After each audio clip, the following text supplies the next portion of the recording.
Hi there, and welcome to day 3 of the 4-part Break Free from Narcissistic Abuse video series. Today's video focuses on the truth about how to end generational trauma from narcissism instead of letting it continue to haunt you and your children. I'm Nariccisst. I'm a specialist narcissistic abuse recovery coach with 17 years experience working in this area, as well as an award-winning author. Over that time, I've worked with thousands of women and men worldwide. I've reached many thousands more through my blog and my Instagram account, which I've grown to over 90,000 followers. I'm also a woman who grew up in a narcissistic family and stayed married to a narcissistic husband for 20-odd years. I wanted more than anything to give my child the perfect two-parent family that I never had. And that's what I tried to do, until I could finally put a name on what I'd been through, and that name was domestic abuse. And then I got mad, because it wasn't just something that affected me, but something that affects roughly 1 woman in 4, and as I later found out, 1 man in 6, plus all the children born into abusive relationships, including mine. But people tend not to talk that much about the collateral damage to children, and that's what I want to talk about today. Nobody deserves to go through that, least of all a child. It's my mission to launch a membership, the Break Free membership, launching September 20th, that will help women navigate that journey of healing from narcissistic abuse for themselves and their children as smoothly and easily as possible as part of a supportive, positive community. Today's video is all about generational trauma and co-parenting, and I'm covering what happens when children are involved during or after leaving an abusive relationship, how witnessing your unhappiness and possible denial impacts on children, key do's and don'ts of co-parenting with narcissists, and what co-parenting with a narcissist requires of you, plus how to overcome the emotional cost of co-parenting. So let's start at the beginning. How does living in an abusive home affect the children? If you are a child who directly witnessed abuse in your own home, you will do everything you possibly can to protect that child. I get that. Because you really want your child to have either the happy, safe home that you did not, or at least something that you can pass off as that. If you are anything like I was, and like most survivors of narcissistic abuse are, you tell yourself that you can hide the reality from the children. You cling to the belief that you can still give your child the happy, safe environment that they need in spite of what you're going through. Sadly, it doesn't work like that. You do your best to keep your partner's abuse of you hidden from the children's eyes because what they don't see, they can't feel, right? Children might be young, but they're not stupid. They see what they see and they sense what they sense. They know that something is wrong. So what happens to the children when you stay? When your abusive partner acts out in front of them or towards them, you can try to explain it away as that parent having a blip or being very worried about something, but that parent that loves them dearly and there is nothing for the child to worry about. When you do that, 2 things happen that are not good for the children.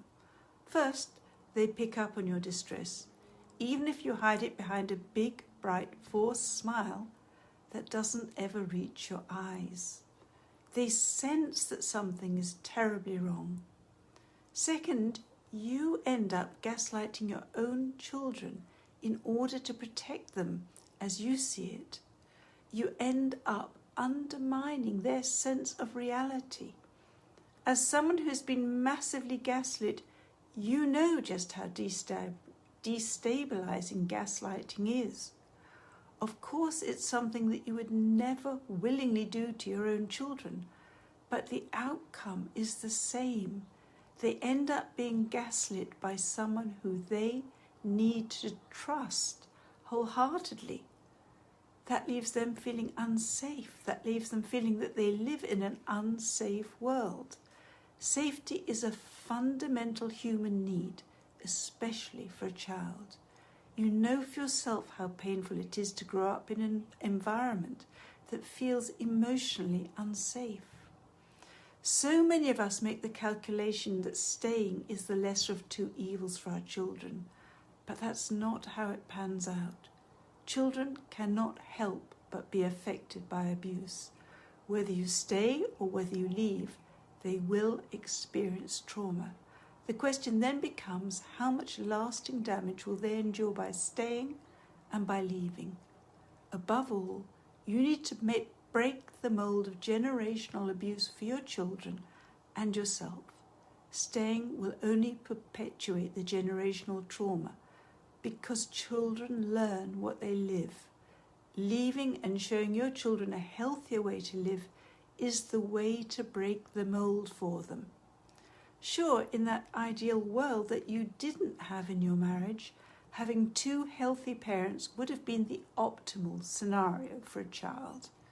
But in the real world, which is where we all have to live, having one loving parent who that child can respect and look up to is good enough. At least your children will have one healthy role model in you, because you surely cannot count on the narcissist to be either a loving parent or a healthy role model. Yes, the children will not come out of the relationship breakup unscathed, but they will have a safe environment in which they can thrive. Whereas if you stay in the relationship, they live with this constant traumatic spectacle of one abusive parent and one parent who tolerates that abuse. That leaves them with two utterly unsatisfactory role models, because children learn what they live. You don't want to stay in an abusive relationship and make the sacrifices that you make so that your child can grow up to be either a narcissist or a victim. And that brings me on to the do's and don'ts of co-parenting.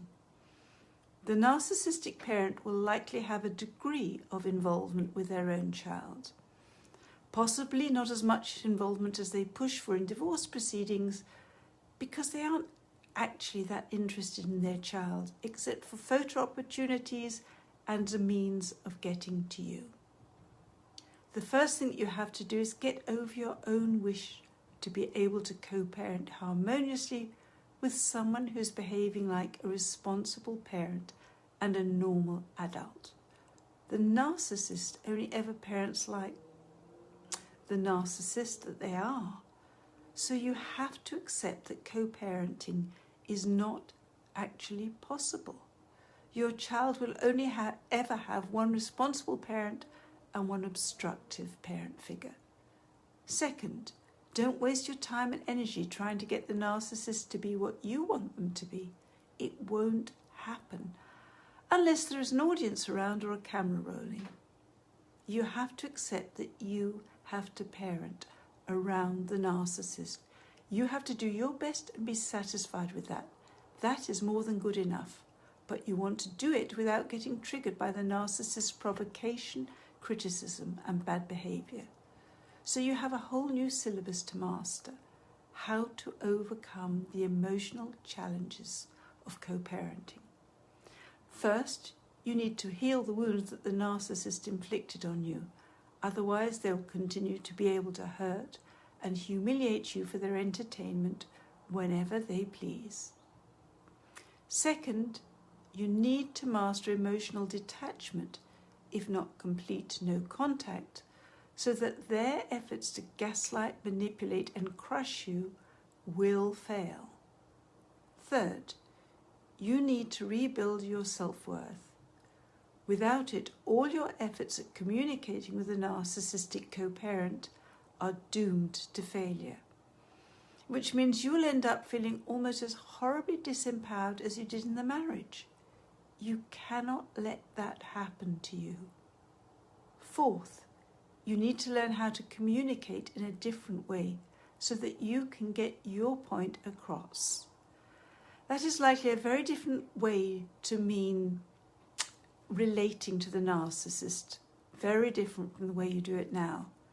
Briefly, you have to learn to convince them of why it is in their interest to do what you want them to do or get them to do.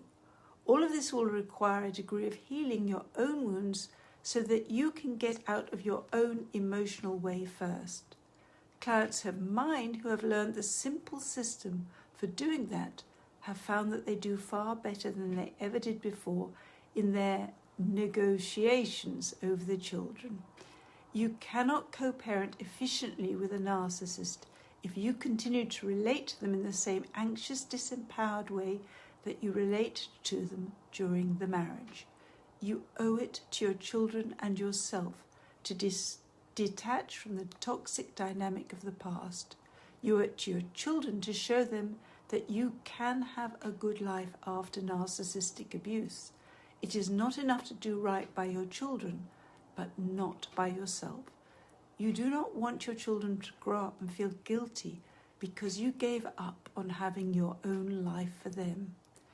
Nor do you want your children to estrange themselves from you because they feel so bad about all the sacrifices that you made on their behalf. You want your children to stand on their own 2 feet. So you have to stand on your own 2 feet emotionally and be seen to stand emotionally on your own 2 feet. The stakes are too high for you to mess up. The only way that you have of breaking the mold of generational trauma for your children is to break it for yourself. They will be watching and learning. So we've talked about the damage that affects children when you stay and when you leave in an abusive relationship.